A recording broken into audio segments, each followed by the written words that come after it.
කොණ්ඩේ කපනවා ඒ කරලා රැවුල බානවා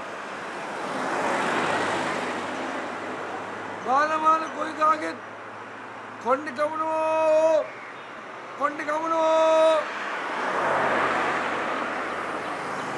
සයිඩ් බම් කපනවා ඒ කරලා ජැක්කේ වෙලනවා කොණ්ඩේ කපනවා ඒ කරලා රැවුල බානවා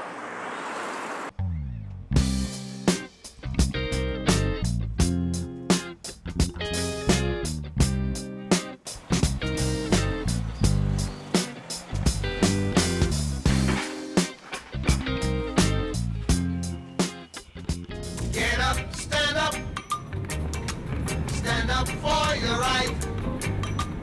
Get up, stand up. රැවුල බානවා ඩයි කරනවා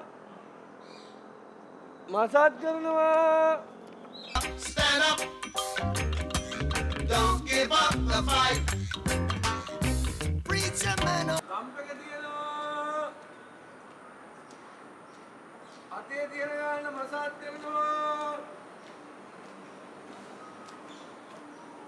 සයිඩ් බම් කපනවා කොණ්ඩේ කපනවා ඒකල රැවුල බානවා බඩු ළඟ තියෙනන් ටයි කරනවා කොණ්ඩේ කපනවා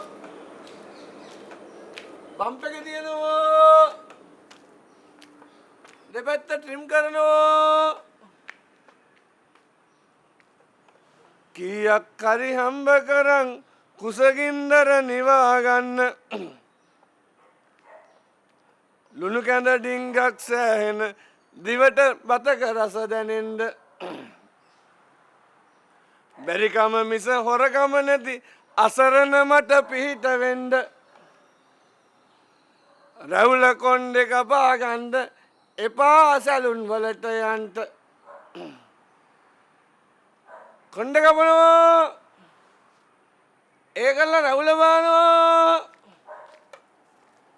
Get up, stand up. Don't give up the fight. Life is your right. Get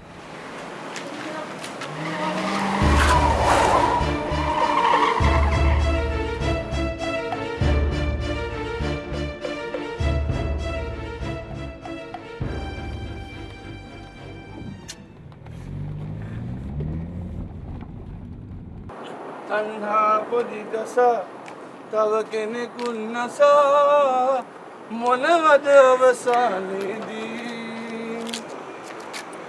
අරගෙන යන්නේ ධර්මය රකින්න ධර්මෙන් රැකදේ එය නොම දන්නා සසරේ මෙරි මෙරි දෙවි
ඇහිල්ලා බැරිලක් නැතුණ නැගි පාරට පැන්නේ.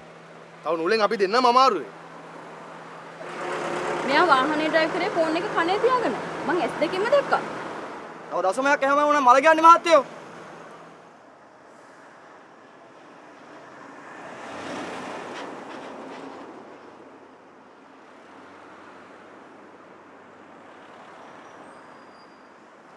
ඔයා වැලි කොට දාන්න දීපු ලයිසන් නේද කායක ඩ්‍රයිව් කරන්න හදන්නේ. බලන්න අච්චර වහනේ දුර තියාගෙන පාර පයින්නද පුළා මෙයා වෙනවා මේ යට කරගෙන යන්න හැදුවේ. දෙවෙන්නම් මහත්තයෝ මේ කෙහෙල් මල් කෝල් එකේ හින්දා මේ දරුවගේ ජීවිතේත් නැති වෙලා මහත්තයත් නොසෑහෙන කාලයකට හිරේ විලංගුවේ වැටෙන්න තිබ්බා. මේ මන් දන්න නංගි කෙනෙක්. මෙයා කාර් එක නග ගන්න තමයි මං කාර් එක ස්ලෝ කරේ. මෙයා මේ කලබල වෙලා පාරට පැනලා. ඒකෙන් මම තප්සිර් කියා.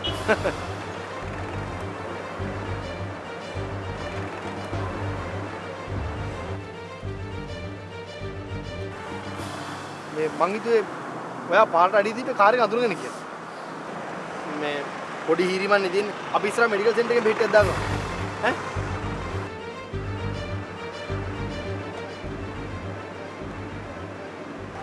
අනේ සෝරි නංගි.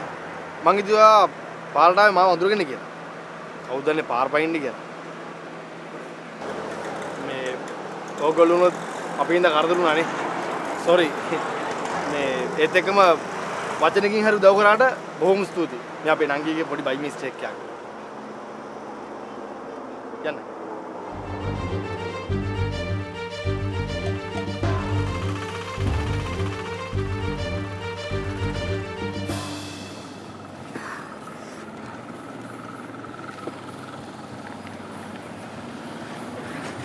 අනේ මට යන්න දෙන්න. මට මොකුත් අමාරුවක් නැහැ. මට තනියම යන්න පුළුවන්. මට තේරෙනවා. පොඩ්ඩක් ඉන්න නංගි මෙතනින් යනකම්.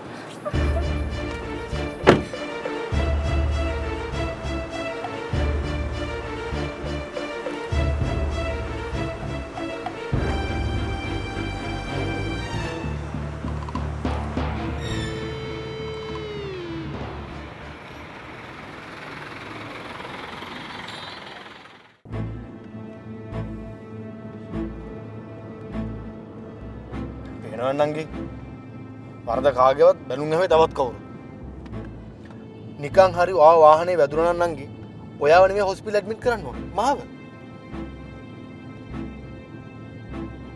ඔයා දැක්කනේ කට්ටිය අපායෙන් බැස්සා වගේ මාව වට කරගත්ත ලස්සන වාගේ සුදු මුදු ඇද්දිලි පැද්දිලි ගෙදරට තියාගන්න නංගි පාර තොටේ යද්දි පොඩ්ඩක් සිහි බුද්ධියෙන් සිහි කල්පනාවෙන් යන්න නැත්නම් උගලත් අමාරු වෙట్లా අපිත් අමාරු වෙట్లా को ගොඩක් තුවාලද කොපට හීරලා විතරයි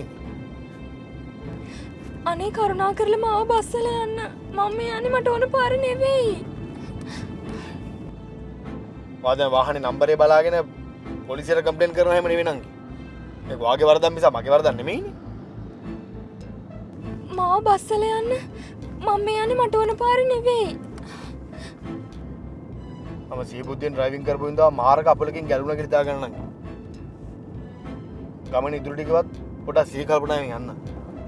නැත්තම් මම වගේ අහිංසකෙක් තමයි අමාරු වෙන්නේ.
මදෑ ඔයින් බේරුණා.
මැඩම් මේ පාර ට්‍රීට්මන්ට් වලට ආව හුඟ දවසකට පස්සේ නේද? මාස දෙකකට විතර පස්සේ එක වතාවක් මම මෙහෙට කෝල් කරද්දී ඔයා ලියු කිව්වා. එදා මගේ අරුණෙන් වැඩේ ගොඩක් කල් ගියා.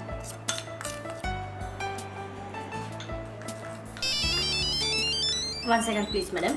අනේ මල්ලි කවුද කියලා බලන්න. hello. පොඩි අති මං චුට්ටක් ඉන්න නංගි. මං හිතන්නේ නංගිද කොහෙද? අනේ මල්ලි ටික ඕක කොහොමම කනේ තියන්න. hello. ඇයි නංගි? පොඩි අති මං පාරේ වාහනයක ඇප්පිලා වැටුණා. වාහනේ කැප්පුණා? දැන් ඔය කොහෙන්ද කතා කරන්නේ? කාරේ ෆෝන් බොක්ස් එකකින්. ඔයාට ගොඩක් තුවාලද? චුට්ටක් අතට නිසා හේරිලා. දැන් එතකොට ඔයා වාහනේ කැප්පුණා කිව්වේ? හැප්පුණා කිව්වට හැප්පුණේම නැහැ. පොඩ්ඩක් ගෑවුණා විතරයි. ඒ වුණාට ඒ ගෑවිච්ච පාරට වැටිලා අතට නිසා හේරුණා.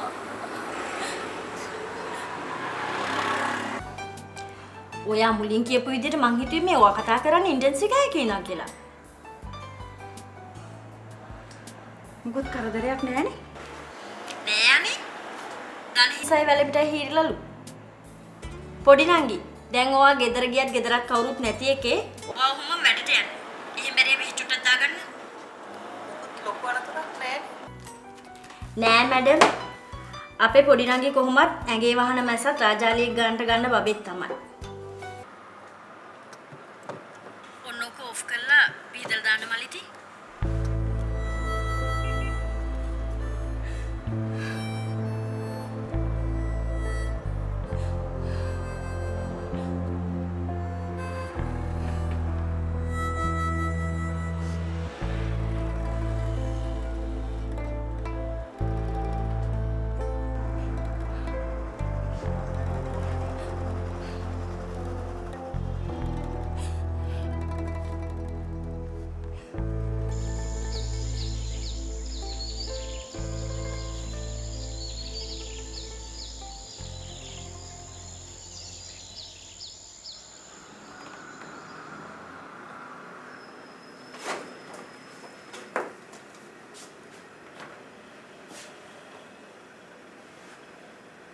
තව දශමයක් යහට මෙහාට යනවා නම් කෙල්ලව හොයන්න එනවා මචං. දැන් කෙල්ලට ගොඩක් තුවාලද? වැලමිටේ ධනිස්සේ හීරිමක් කරනකොට වෙන කිසි හේනයක් නැහැ.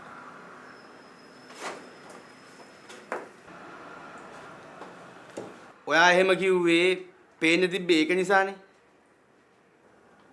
ඔයා ඔය කියන විස්තරය හැටියට ගර්ල්ට ඔයිට වඩා ඩැමේජස් තියෙන්න ඕනේ. මං හිතන්නේ මචං. ඔයා හැම හිතන්නේ නැත්නම් ඔයාගේ වාසියනේ මචං. දැන් එතකොට ආයේ ගර්ල් ඩ්‍රොප් කළේ කොහෙන්ද? දැනක් මතක නැහැ. ඒ කෙල්ල බහින්න ඕනේ කියලා වද කරා. ඊට පස්සේ ඔන්න කොහෙන්ද බස්සලා වුනේ? ඔයා දාලාවට පස්සේ එතනේ ළමයා ෆේන්ට් වෙලා වැටුණාද දන්නෙත් නැහැ. ඔයාලට තිබුණේ කෙල්ලව ડોක්ටර් කෙනෙකුට පෙන්නලා මෙන්න මචං. මං එච්චර සෙල්ලම් දාන්න ගියා නම් ජ්‍යෙෂ්ඨ පොලිස් අධිකාරියතුමාගේ පුතුපැදූරියට තරුණියක් බිලි කියලා හෙට නිවුස් එකක් යනවා පත්තරේ. ඒ විතරද? ඇක්සිඩන්ට් එක වෙද්දී ජ්‍යෙෂ්ඨ පොලිස් අධිකාරිවරයාගේ පුතා බීමත් වුන් බවට සිද්ධිය ඇසින්දුටුවන් පවසයි කියලා පොඩි සබ් හෙඩින් එකකුත් එයි. අනිවාර්යයෙන්. ඒ විතරද? අපේ තාත්තගේ ෆුල් යුනිෆෝම් එක ෆොටෝ එකක් යනවා පත්තරේ වම් පැත්ත කොනේ උඩ. අනිවාර්යයෙන්. මගේ පොඩි ෆොටෝ එකක් යනවා පත්තරේ දකුණු පැත්ත කොනේ උඩ. නැත්තම් අඩුපාඩුවටත් එක්ක අපේ ෆැමිලි ෆොටෝ එකකුත් දානවා මැදි. ඩෙෆිනිට්ලි. දැන් ඔය කිව්ව පින්තූරෙත් එක්ක ජ්‍යෙෂ්ඨ පොලිස් අධිකාරිගේ පුතු තම මෝටරියට තරුණියක් යටකොට පලා ගියා කියලා කිව්වොත් කොහොමද?